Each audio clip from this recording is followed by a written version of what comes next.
Okay. Well, we're going live here, and I'm John here. We're going to be talking about our latest vulnerabilities this month. We have a whole slew of them: Apache, Google, Microsoft. We have an Atlassian vulnerability that might have slipped your radar. We have spyware coming from Austria, maybe even Israel. We're going to talk a little bit more about Felina, and all of that's coming up just next here on the CVE Monthly.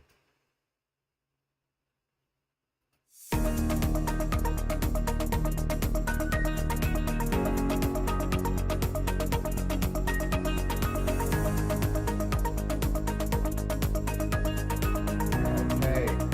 We've got David Carter here coming back at us again, talking about these vulnerabilities here. We're really looking forward to kind of digging into what we've got here. One of the things that I think is super interesting when we dig into these vulnerabilities is going to be how much of these vulnerabilities are like unexpected. I think we predicted a little bit of an increase here coming with some of these new months here. David, can you talk us through what are we seeing overall? We said that June was pretty calm. Now it seems like it's not.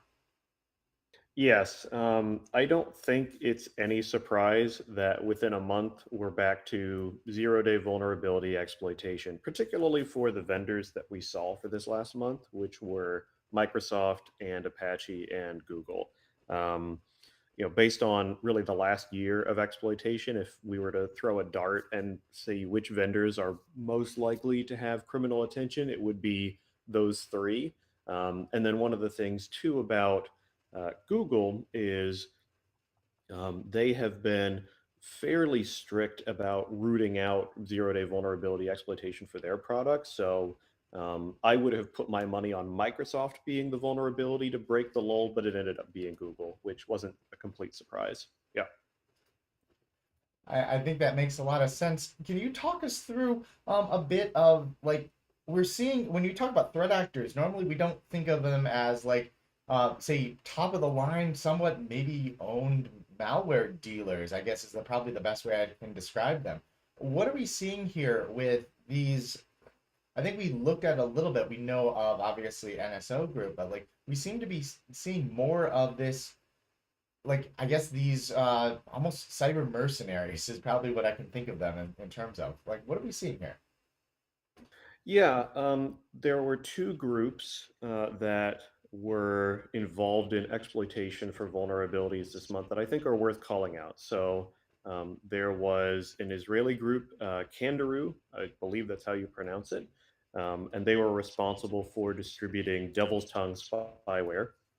And then an Austria-based threat group called Knotweed that was responsible for delivering Sub-Zero spyware. Um, and while I don't believe that there's any individual connection between the groups that's particularly interesting or worth calling out, there is a tendency when we're thinking about vulnerability exploitation or cyber threat activity in general to align it mainly to criminal groups and APT groups. And that's not always necessarily a mistake. The criminal group side of things is so high volume that it's worth us looking there first. But the cyber mercenary marketplace is responsible for a lot more threat activity than I think it's given credit for. And in particular, even though they weren't, as far as I can tell, involved in 0-day vulnerability exploitation this month, something like NSO Group with Pegasus is to me a pretty good example of if you're going to look for the most cutting edge vulnerability research and exploitation, it's probably coming out of groups that are well resourced um, because they have customers that want, um, as sharp and as difficult to find or attribute compromise as possible. But you also have kind of the down market side of cyber mercenaries. So you have, um, I'm not going to be able to come up with a whole big list off the top of my head for specific names, but there's a wide marketplace between the really like cutting edge folks and then the folks who are just like um, I'll if I need to do like a data breach, I can do DDoS for hire, et cetera. So it can be easy to lump kind of the lower sector of that marketplace into just sort of your standard skeevy criminal marketplace, but they exist in a little bit more of a legitimate zone sometimes that um, it creates an environment in which there's compromise at multiple levels, including vulnerability exploitation. That, like I said, I don't think gets as much press and is interesting to see as a trend here for the month in a way that I think makes it easier to explain. I think that makes a lot of sense. And so when let's kind of dive into a couple of these. I mean, we saw that early in July, kind of like right on Independence Day, Google reported this actively exploited 0 day affecting Chrome. But they were the ones they didn't disclose any details about the attack using that flaw. Is this a trend? Are we seeing like more of this? Like really, a lot of that reporting about hey, what are we seeing with regarding the exploitation was from Avast, who said I think they released it like what 3 weeks later on the 21st of July saying that it was Kindiro. I'm kind of with you. I don't know exactly how to pronounce it, but like they were using it to deploy Devil's Tongue spyware. Are we like we're seeing this a little bit more? Is this something that like they're doing on purpose, or should we just not always expect to see like the campaign and exploitation right alongside of like here's the critical vulnerability?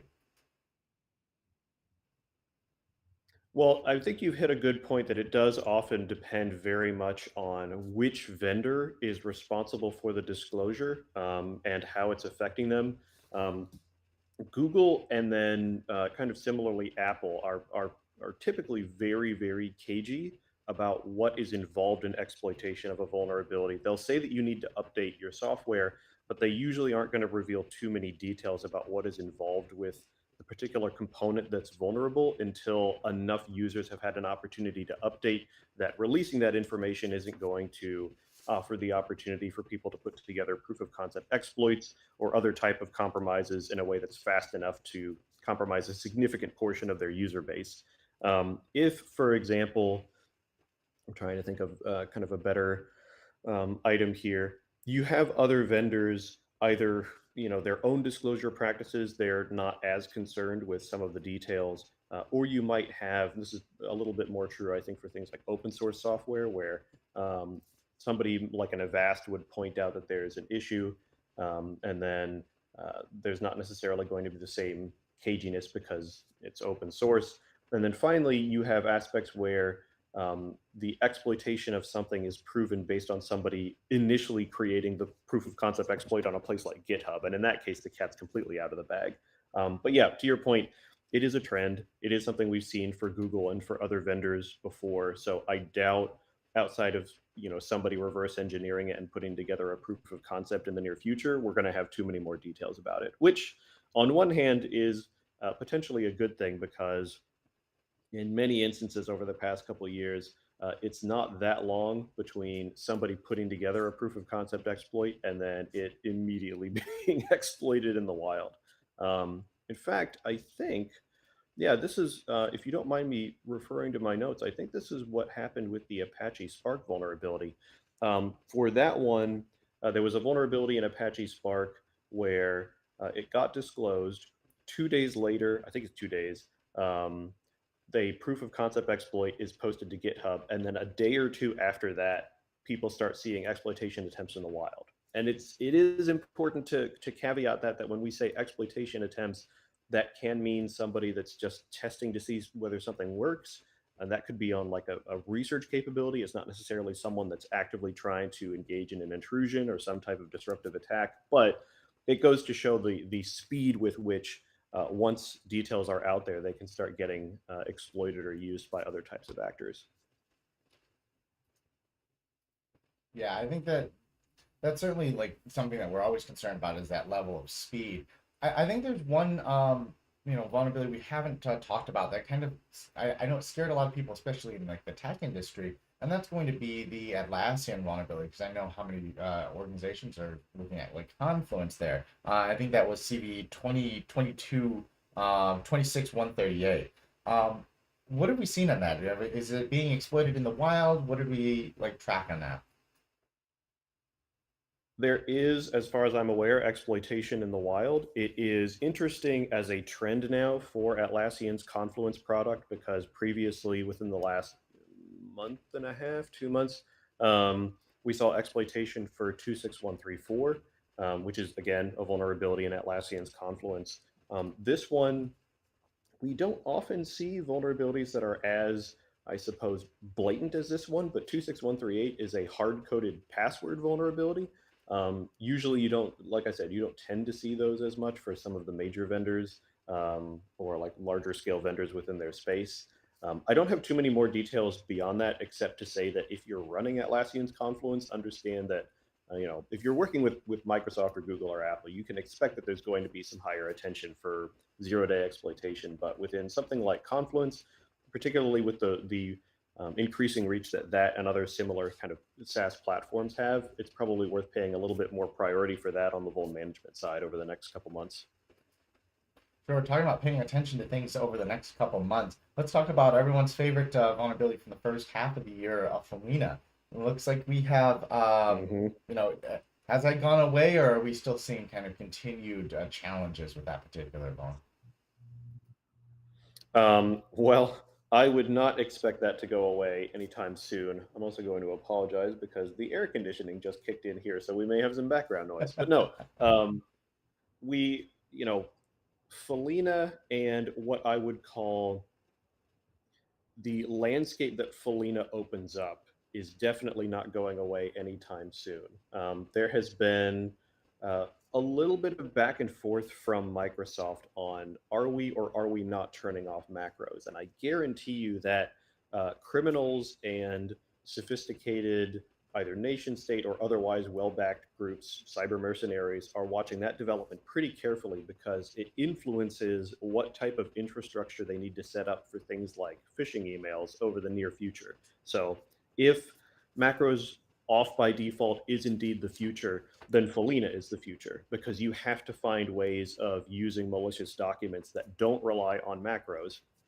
Felina, of course, does it by exploiting a another Windows utility. So, even if it's not Felina, I would be on the lookout for kind of people tinkering around with similar Windows utilities or protocols for exploitation. As far as Felina itself is concerned, specifically, we saw it being exploited this last month to distribute a backdoor, the Rosina backdoor.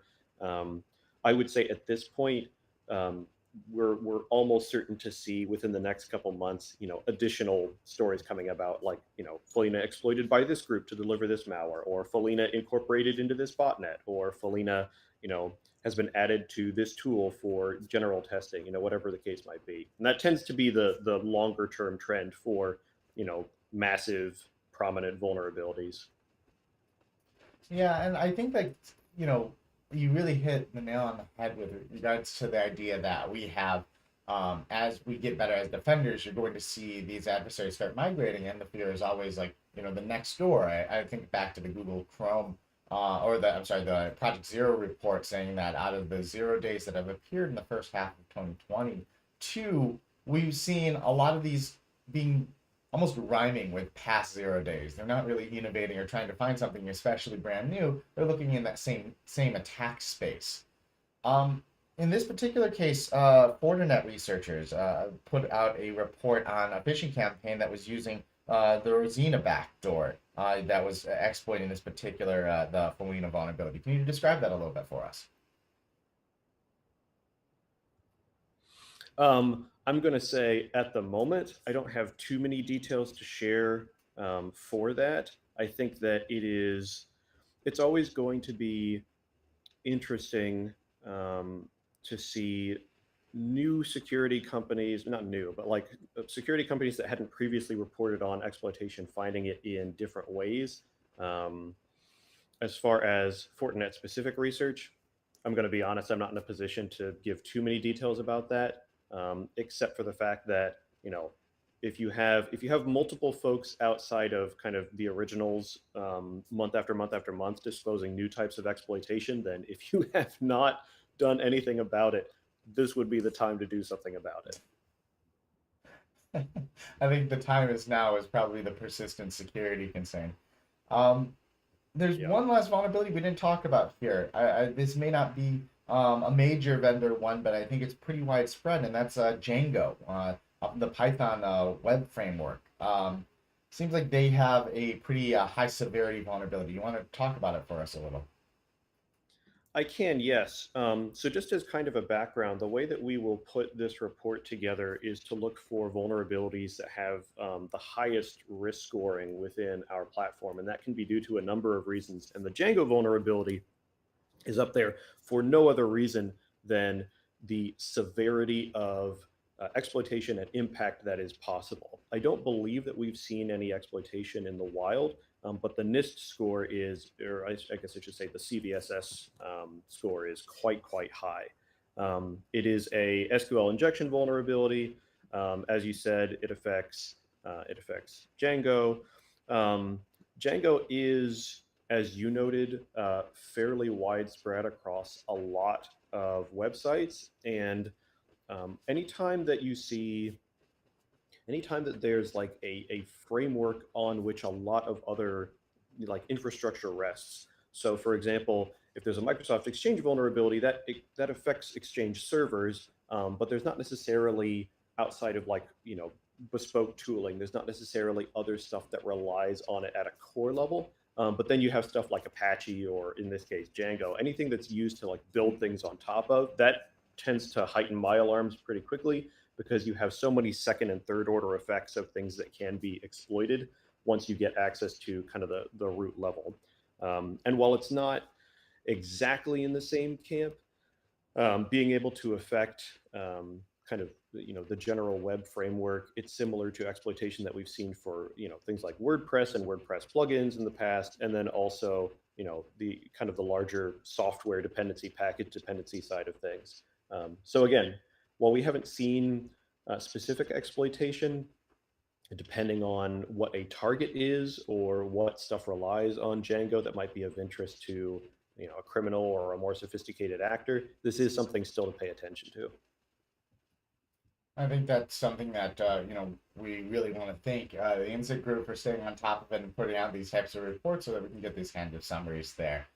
David, thank you very much for joining us again and being able to get on here and explain all of the kind of vulnerabilities that we saw over the last month and what we might have to do in the larger context. So thank you much. Sure. All right. So this is wraps up our CVE monthly. We do have some new content coming to you this coming month here. This is obviously the week many security professionals are going to be traveling out to Black Hat. Recorded Future is going to have a presence there, so please make sure you swing by our booth. We will also, if you're staying at home and you happen to be a client of Recorded Future, we will be having a kind of a news broadcast. We're going to be changing up format here, and we're doing a new thing called the Insikt Threat Focus. The first one is actually going to see myself and David Carver, and we're going to be talking about some Insikt research from the past first half of the year. Things in malware, things in vulnerability, all the lovely things that we want to talk about. We'll be going a little bit more in depth there. And I'm really excited for that program. Following Black Hat, we're also going to have a week of programming called Off the Record. This is going to be hosted by yours truly, and we'll be bringing on different subject matter experts from our Insikt Group to go behind the reports that you might have read or done some research on, and being able to actually understand, where does this originate from? How do we begin finding and understanding the same type of research so that you yourselves can actually go in there and do it? And we'll be talking with the researchers themselves to be able to dive in there and find out more. So please continue watching. Join us again for the next one of these CVE monthlies next month, the same first week of the month. And then we'll also be doing those other programs. The Insikt Threat Focus is for clients only. However, the Off the Record is going to be openly available to anyone. So please, if you want to find out more information, go visit our website, recordedfuture.com. Again, my name is John Wetzel. Thank you again for joining, and look forward to seeing you next month. Cheers.